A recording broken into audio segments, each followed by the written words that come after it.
Жол картада долбоорлорду карасак акча каражат жетпейт. Мен мына 1,5 миллиардка көтөрөлү деп туруп, мыйзам долбоорун киргиздим эле, Акылбек Сөнбекович, Минфин экөө кайра эле өздөрүнүн кызыкчылыгы үчүн артка тептирди.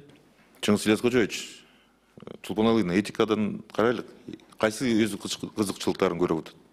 Баткенде баарыбыздын баткен деп турабыз. Акча каражаттар өз убагында бөлүнүп турат. Токтоп туруңуз. Сиз токтоп туруңуз. Мына мен сизге азыр анда Баткен десек, Баткен жөнүндө айтып коеюн. Мына Лейлек районунда быйылкы жылдын эсебинен канча мектеп бүтөт, билесизби сиз?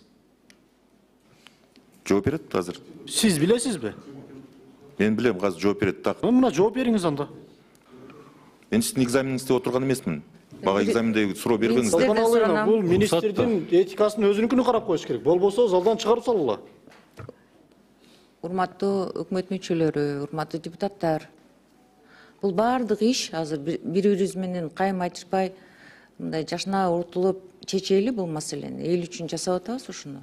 Өкүлдүн орун басары Тимурма уруксатпы мен ушул суроого? Кимде маалымат болсо так эле Чолпон айым, кимде маалымат болсо так жооп берсеңиздер мо жерде? 2021 жылы 23 сот сабек бүтүрүлдү, анын ичинен 11 мектеп. 2022 жылы 19 сот сабек бүтүрүлдү, ал ичинен 10 мектеп.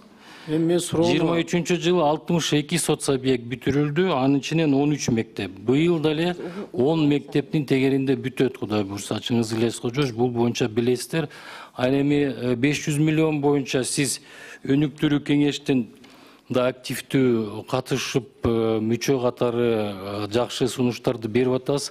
Бул эми жаңы механизм болгондон кийин азыр биз экономика министрлиги менен силер менен бирдикте биз жаңы да механизмдерди өзгөртүп, азыр акыбал мына өзгөрүп атат жакшы жагына. Азыр жана транзиттик потенциал, жашыл энергетика боюнча биз сиздер менен жаңы да ошол сиз айткан программа развития жаңы сунуштарды, жаңы долбоорлорду киргизебиз жакын арада. Мен конкреттүү суроо бердим да, Тимур Мусырович, Лейлек району боюнча бүгүн быйылкы жылдын эсебинен канча мектеп бүтөт депчи. Ошону жооп Лейлек району боюнча айтып койгулачы.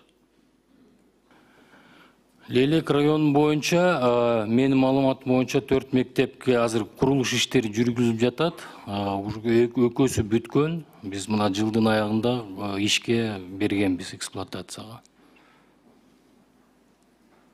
Эми калыстык болбой атат деген мааниде айтып атам менчи. Сөз үстүндө болуп калып атат. Баткенге өзгөчө көңүл бурулат дегенчи.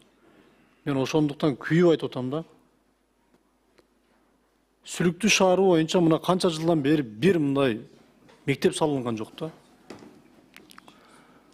Сүлүктүү шаарынын элдери дагы талап кылып атат магачы. Жазып атат, президенттин атына жазып атат.